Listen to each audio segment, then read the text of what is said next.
Labas! Labai džiaugiuosi, kad įsigijai šį rankšluostį. Šiame video parodysiu trumpai jo funkcionalumą ir tik noriu pabrėžti, kad šis rankšluostis tinka tiek garbanėms, tiek tiesiaplaukiams. Kaip jau turbūt žinai, formuoti garbanas yra geriausia ant labai šlapių plaukų.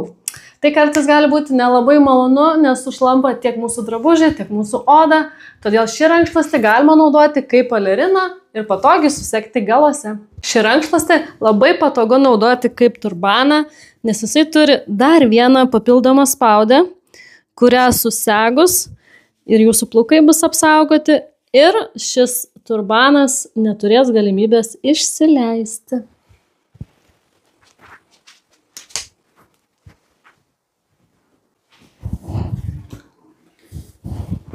Aš net galiu šitaip kratyti galvą ir nieko nevyksta.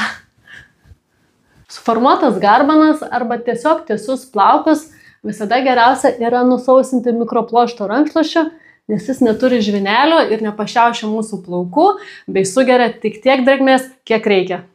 Šlapių plaukų efektą išgniaužyti galima ir rankomis, tačiau taip kartais sukuriama daugiau pasišiaušimo. Taigi tą padaryti puikiai galite ir su sausu mikropluošto rankšluosčiu.